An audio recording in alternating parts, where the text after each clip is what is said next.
Bhagavad Gita as it is, Chapter 6, Text 47. Yoginamapi sarvesham madgatenantaratmana shraddhavan bhajate yo mam same yuktattamo mataha.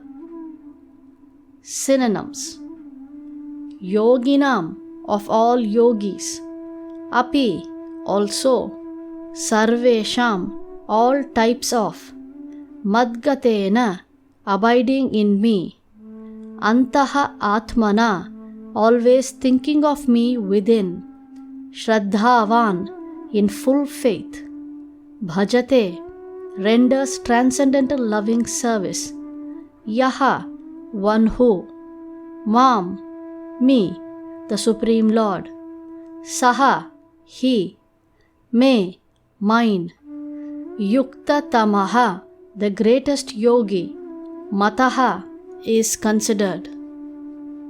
Translation: And of all yogis, he who always abides in me with great faith, worshipping me in transcendental loving service, is most intimately united with me in yoga and is the highest of all. Purport. The word bhajate is significant here. Bhajate has its root in the verb bhaj, which is used when there is need of service. The English word worship cannot be used in the same sense as bhaja. Worship means to adore or to show respect and honor to the worthy one. But service with love and faith is especially meant for the Supreme Personality of Godhead.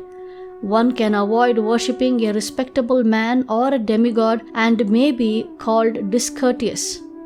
But one cannot avoid serving the Supreme Lord without being thoroughly condemned. Every living entity is part and parcel of the Supreme Personality of Godhead, and thus every living entity is intended to serve the Supreme Lord by his own constitution. Failing to do this, he falls down. The Bhagavatam confirms this as follows: Yayesham purusham shakshad atma prabhavam ishvaram nabhajantyavajananti sthanad bhrishta patantyadaha. Anyone who does not render service and neglects his duty unto the primeval Lord, who is the source of all living entities, will certainly fall down from his constitutional position. In this verse also, the word bhajanti is used. Therefore, bhajanti is applicable to the Supreme Lord only, whereas the word worship can be applied to demigods or to any other common living entity.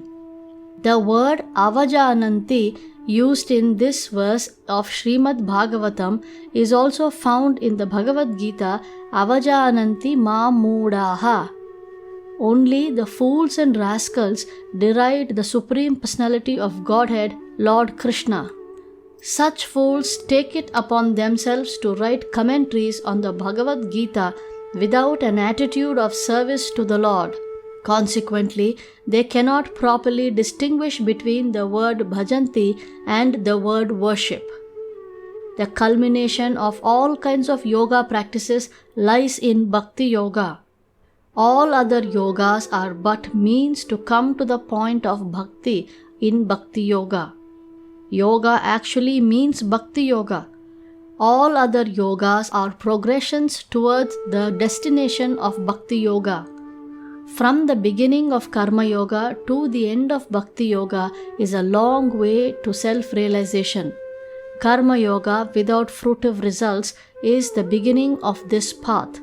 When Karma Yoga increases in knowledge and renunciation, the stage is called Jnana Yoga.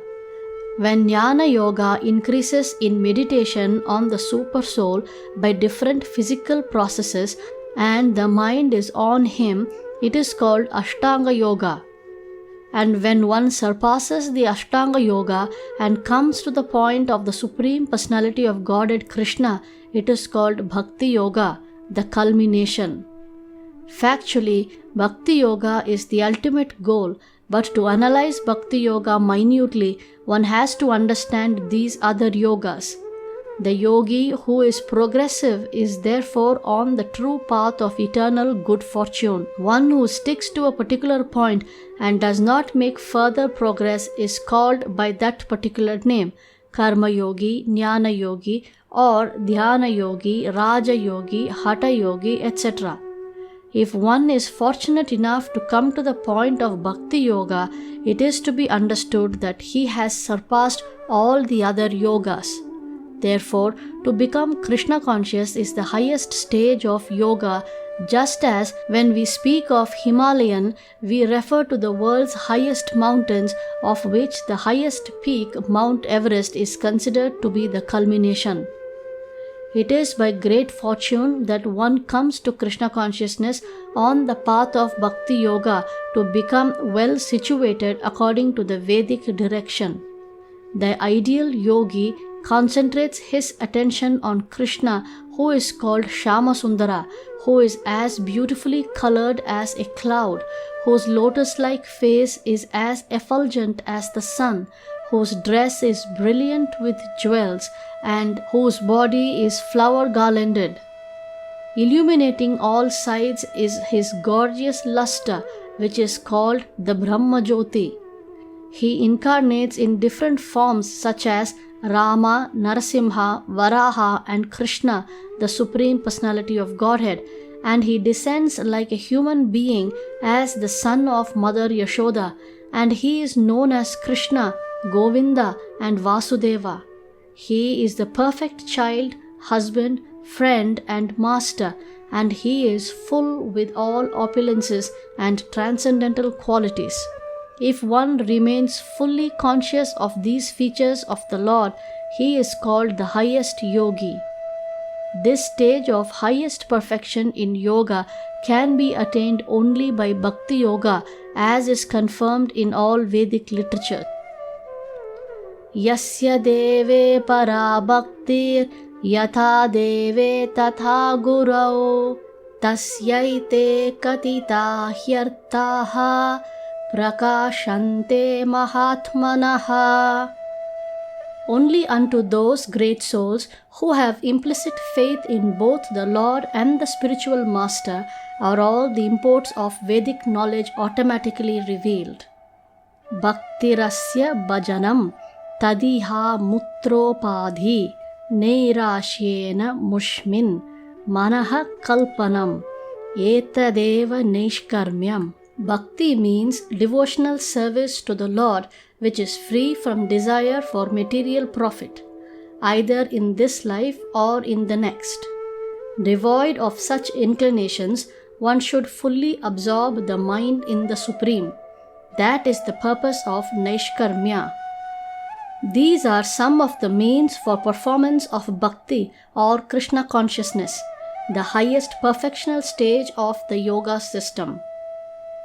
Thus end the Bhaktivedanta purports to the 6th chapter of the Srimad Bhagavad Gita in the matter of Sankhya Yoga Brahma Vidya.